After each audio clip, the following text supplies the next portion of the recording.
Kate returned with another man to pay her respects to her late husband, but she was suddenly stunned by a shocking scene. She never expected that. Even though her husband had been dead for 10 years, their dog Hachiko was still waiting at the station for him to come back. Hachiko, with cloudy eyes and dirty fur, sat there, no longer the vibrant dog of years past. Even though Kate had already moved on and started a new life, Hachiko was still foolishly waiting in the same spot. 10 years had passed, and while even lovers couldn't guarantee loyalty, the dog had stayed true and waited faithfully. An old man selling coffee nearby couldn't help but shed a tear. Perhaps he knew the struggles Hachiko had endured over the last decade. By now, Hachiko had recognized his owner, but he couldn't help but glance away. Afraid to miss anyone coming off the train, Hachiko's first meeting with his owner was at a busy station. Perhaps it was fate that he blocked the way of Parker, a music professor, returning home late from work. Luckily, Parker was kind-hearted and realized that such a clean little dog couldn't be a stray. But even after the last train had left, Hachiko's owner didn't show up.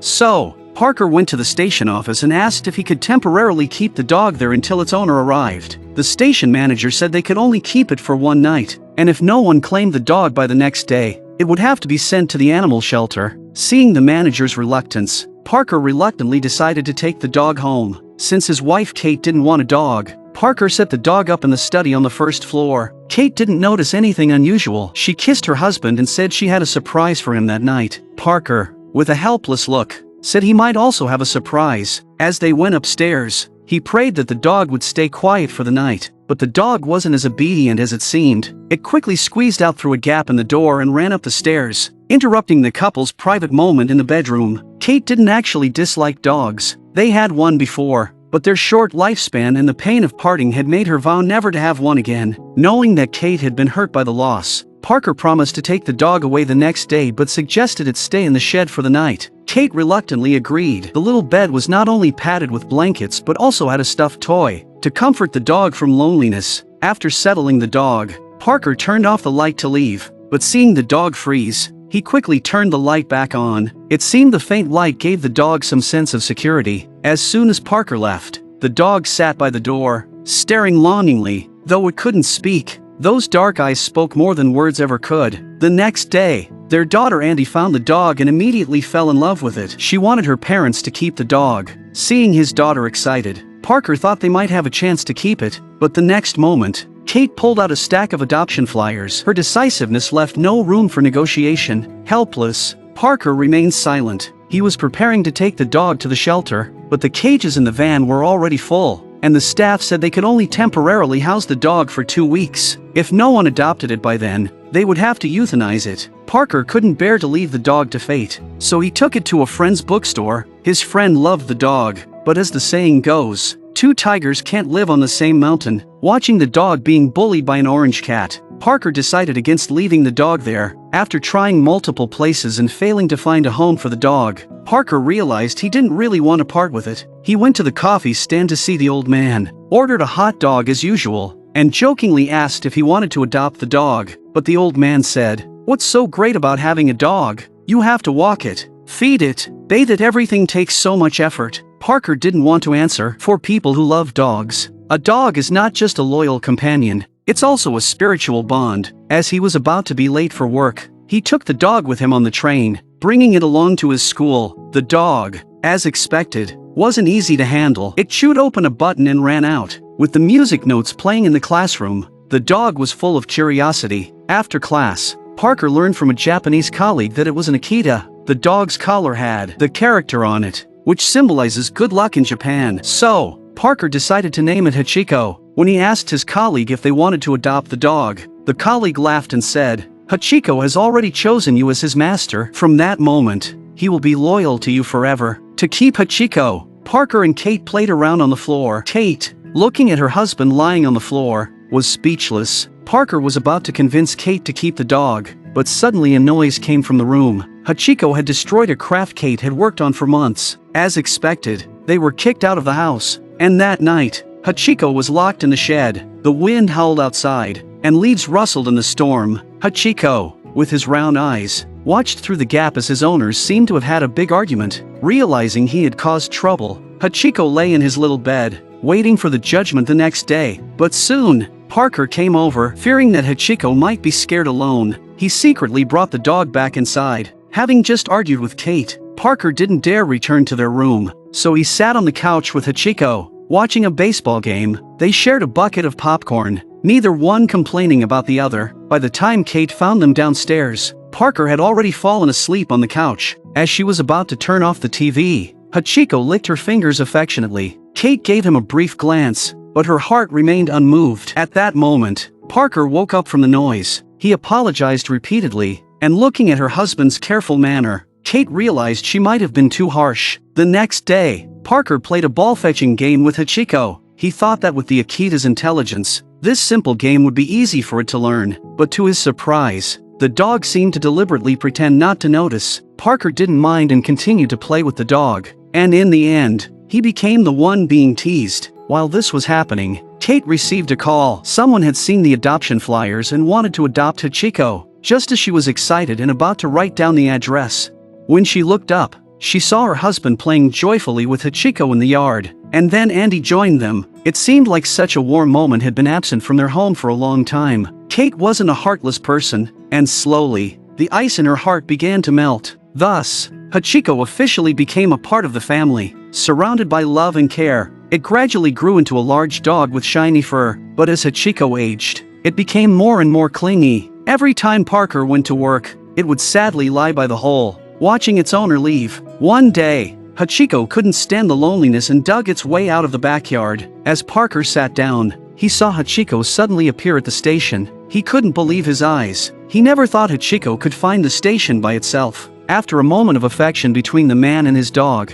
Parker told it to go back, but Hachiko wanted to go to work with him. It followed right behind. Parker had no choice but to miss the train and take Hachiko back home, filling in the hole it had dug. Before leaving, he warned Hachiko not to run out again, knowing it was at fault. Hachiko had no intention of escaping. Bored, Hachiko stayed in the small yard all morning, but as the sun began to set, it suddenly heard the whistle of a train. It seemed to realize something. With one leap, it climbed out of the yard. Hachiko ran to the station and sat on the flower bed by the door, waiting for its owner to return from work. Sure enough, Parker came through the door shortly after. When Hachiko saw him, its eyes lit up. Unable to hide its excitement, Hachiko jumped into Parker's arms. He was both surprised and happy. No one could refuse their dog's warm embrace after work. Parker thought it was Kate who had brought Hachiko, but the coffee vendor said the dog had come on its own. The station staff had noticed too, and they regretted missing out on such an adorable dog. The next day, when Parker went to work, Hachiko followed him again. After calling the dog back and preparing to leave, Parker saw Hachiko staring up at him with pleading eyes. He sighed, but finally relented. From that day on, Hachiko became Parker's loyal companion on his daily commute. Hachiko was well behaved. After walking Parker to the station, it would quietly leave, leaving behind admiring bystanders. In the afternoon, when Parker's train arrived on time, Hachiko would be right there on the flower bed, waiting. It would spot Parker immediately in the crowd and excitedly rush into his arms. Feeling Hachiko's sincere affection, all of Parker's fatigue would vanish. From then on, it became a habit for Hachiko to greet and escort its owner. No matter the weather, whether cold or hot, rain or snow, it always arrived on time at the flower bed at 5 p.m. Over time, the people in town became familiar with it, and the sight of one man and his dog became a local landmark. Not long after, Andy fell in love and brought her boyfriend, Michael, home. To lighten the mood, Michael went into the yard and played fetch with Hachiko, but when he asked Hachiko to fetch the ball, it ignored him. Seeing Michael's awkwardness, Parker explained that Hachiko never fetches the ball. Michael, relieved, went to get the ball himself but ended up tripping and falling,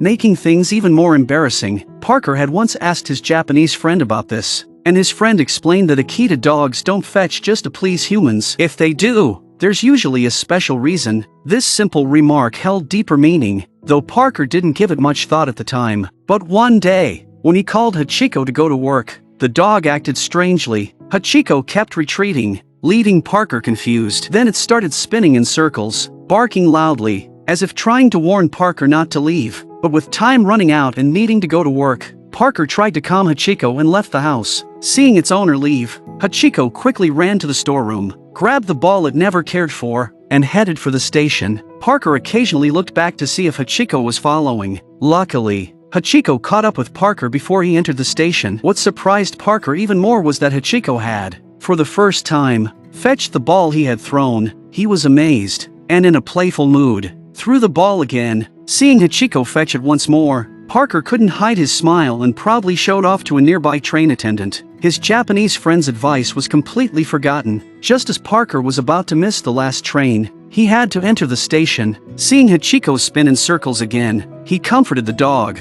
saying, "Be good, I'll see you at 5 p.m., and went in. Hachiko stared at the train disappearing into the distance, its expression heavy as if it sensed something. In class, while teaching, Parker held the ball as if Hachiko was right there beside him. But soon, Parker felt unwell and collapsed to the ground, dropping the ball. After that, he never woke up. By 5 p.m., people had returned from work, but Parker was nowhere to be seen. The sun set, the station emptied, and Hachiko waited, still unaware of what had happened. It stayed at the station until late at night, with no sign of Parker, until a beam of light shone on Hachiko's face. Michael had come to the station to take him home. That night, Hachiko saw through a crack in the wall, noticing the sorrow that filled the house. The quiet, subdued voices of his wife and daughter hinted at something. Clever Hachiko must have guessed what it was. But the next day, the family held a funeral for Parker. All their friends and relatives gathered to mourn this beloved man. Only Hachiko didn't come.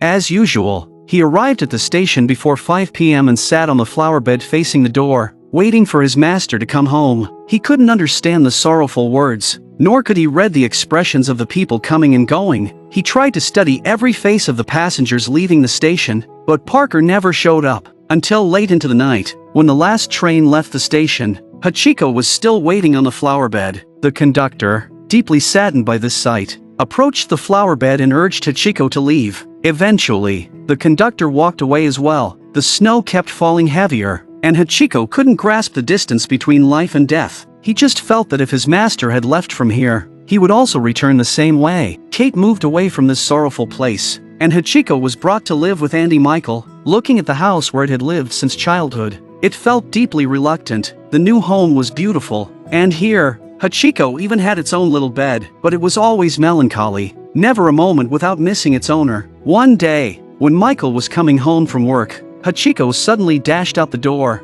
overwhelmed by its longing. No matter how much Michael called it, it refused to turn back. Hachiko ran through the snow-covered forest, heading towards the familiar track. It followed the railway all the way forward, and finally, guided by memory, it returned to its old home. But inside, everything had already changed. The unfamiliar faces made it realize that it could never go back to the past. Hachiko ran out of the house in disappointment, and it returned to the station where it first met Parker. Ignoring the surprised gazes of the people around, it sat down again in the flower bed across from the station entrance. The man who once thought dogs were a nuisance was now moved by its loyalty and took the initiative to feed Hachiko a hot dog. Soon, Andy Michael found the station, and after some persuasion, Hachiko finally got into their car. But after returning home, it remained gloomy, uninterested in eating or drinking. No matter how Andy tried to comfort it, Hachiko couldn't lift its spirits. Suddenly, a sound caught Hachiko's attention. It was the train whistle. Hachiko came to the fence, its eyes full of longing, and Andy understood what it was thinking. Without hesitation, Hachiko returned to the station once more. This time, it truly became a stray dog. From then on, Hachiko would squat in the flower bed, starting its long wait. For Hachiko, waiting was happiness, because every person coming out from the door filled it with hope. It wagged its tail, coming back to life. Thanks to Parker's good relations with the neighbors, Hachiko didn't need to worry about food. Every day, it would run to the station early, waiting, and would only leave when it saw the old man packing up late at night. Soon, Hachiko's story was reported, and its loyalty moved people from all walks of life. They began sending food and money, and the station manager became Hachiko's caretaker. Later, Parker's Japanese friends also saw the report and traveled a long distance to visit Hachiko. They didn't try to persuade it to give up, because in the world of dogs, Hachiko's life still had a long way to go. Only by staying here could it find the will to live. From then on, Hachiko continued to wait in the flower bed. From the vibrant spring to the desolate winter, it waited for 10 full years in the station, its love and loyalty only ending with death. One day,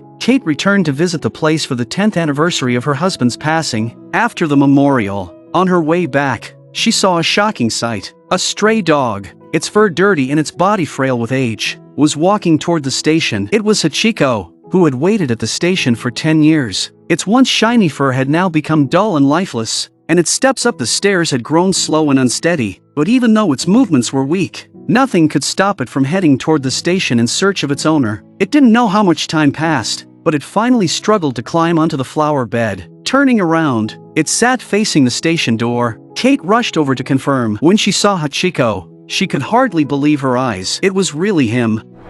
Hachi? Oh, you will think you're still waiting.